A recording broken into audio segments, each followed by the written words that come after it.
અને પંચ વિષયની રુચિ અંતઃકરણમાં જ્યાં સુધી વર્તે છે ત્યાં પર્યંત ધર્મ જ્ઞાનાદિક ગુણ અંતઃકરણમાં નિવાસ કરીને રહે નહીં ને એટલે શું આવ્યું? શું એનો અર્થ? જ્યાં સુધી બીજો અભિનિવેશ છે ત્યાં સુધી, બીજો અભિનિવેશ છે ત્યાં સુધી ઓલો અભિનિવેશ ન થાય. પંચ વિષયની રુચિ અંતઃકરણમાં જ્યાં સુધી વર્તે છે ત્યાં પર્યંત ધર્મ જ્ઞાનાદિક ગુણ અંતરમાં નિવાસ કરીને રહે નહીં. એટલે સ્થિર ન થાય, નો આવે એવું નહીં, પણ એ સ્થિર થઈને રહે એવું નહીં. કારણ કે ઘડીક છે એ પાછો વૈરાગ આવે ને ઘડીક છે એ પંચ વિષય આવે ને વળી પાછો વૈરાગ ઓલા વૈયા જાય તો ઓલા આવે ને ઓલા વૈયા જાય તો ઓલા આવે, એમ આવજા આવજા થઈ રહ્યા. રુચિ છે ત્યાં સુધી, પંચ વિષયની રુચિ છે ત્યાં સુધી. પંચ વિષયની રુચિ ઓછી થઈ જાય તો ધર્મ જ્ઞાન અધિક સ્થિર રહે. સ્વામીએ તો એના કરતા આગળ હોતે કીધું, હું વાંચો. અને પંચ વિષયની રુચિ અંતઃકરણમાં જ્યાં સુધી વર્તે છે ત્યાં પર્યંત ધર્મ જ્ઞાનાદિક ગુણ અંતઃકરણમાં નિવાસ કરીને રહે નહીં ને શ્રીજીનું પણ એમ જ જાણવું. હું એનો અર્થ આવ્યા હોય તોય વયા જાય. વાક્ય હરખું આવ્યું, ધ્યાન ન રહ્યું. શું? ભગવાન પણ સ્થિર ન થાય, શ્રીજીનું પણ એમ. એટલે જેમ એટલે ધર્મ જ્ઞાન અધિક આવ્યા ગયા રહે છે એમ ભગવાન પણ આવ્યા ગયા. માનસી પૂજા કરીને હરખી થાય તો આવે, અને વળી પાછ ભંડારમાં જાય તો વ્યા જાય. એટલે આવ્યા ગયા રે. જ્યાં સુધી પંચ વિષયમાં રુચિ છે ત્યાં સુધી સ્થિર થાય નહીં. ભગવાને સ્થિર ન થાય અને ધર્મ જ્ઞાનાદિક પણ સ્થિર ન થાય. જેમ જે કૂવામાં મોટી શિલા નિસરે તેમાં કોષ બે કોષના જળ થાય નહીં. અડધા કોષનું કે પા કોષનું થાય એવું મહારાજે કીધું છે. અને ધર્મ જ્ઞાનાદિક ગુણને વિશે જ્યાં સુધી રુચિ નથી ત્યાં સુધી તે પાકો સત્સંગી ન કહેવાય. એટલે પાકો સત્સંગ પણ ન થાય.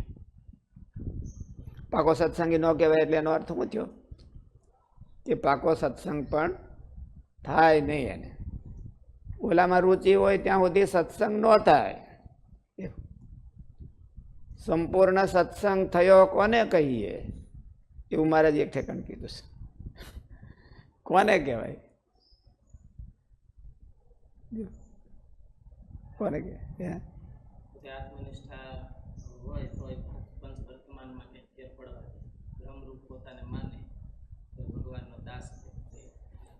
ભગવાનના ભગતનો દાસ થઈને પોતે બ્રહ્મરૂપ થઈ ગયો હોય તો પણ ભગવાનના ભગતનો દાસ થઈને રે, અને ધર્મમાં ફેર પડે નહીં. ક્યારે પડવાનો નથી.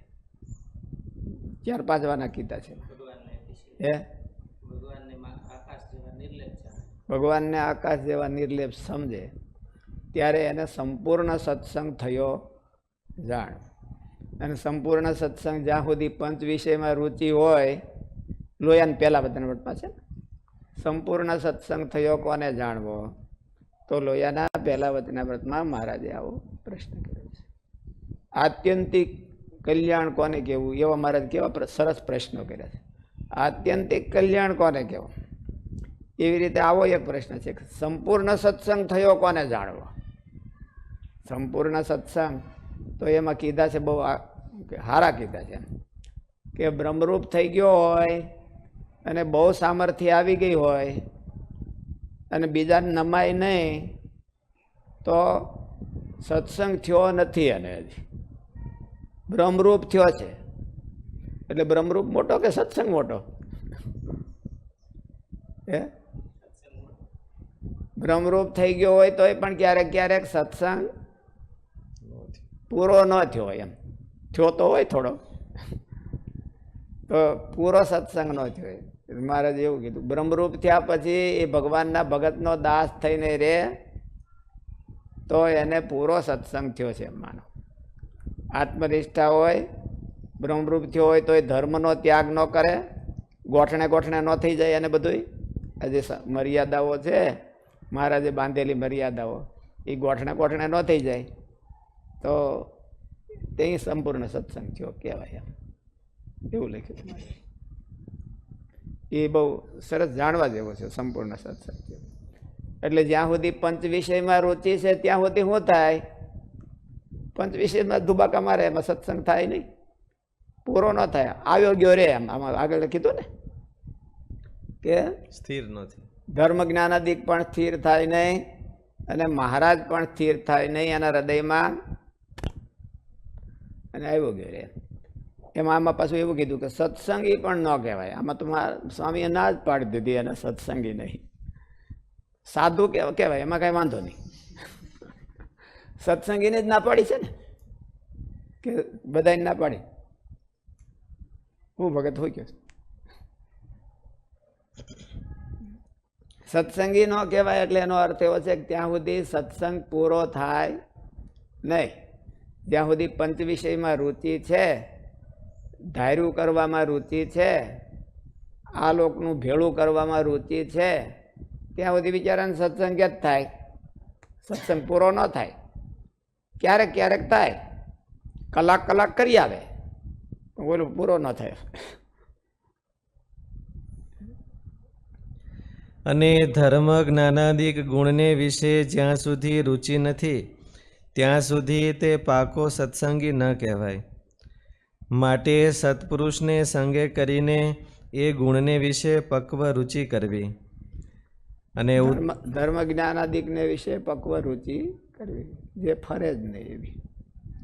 એટલે પંચ વિષયમાંથી રુચિ ઓછી થાય, ચાહના ઓછી થાય એને તો ઓલી થાય. પંચ વિષય ભોગવે ને એવો અર્થ નથી, પણ એમાં રુચિ ન થાય. ગુજરાન થાય પણ રુચિ ન થાય, ગુજરાન પૂરતું ઓલું થાય.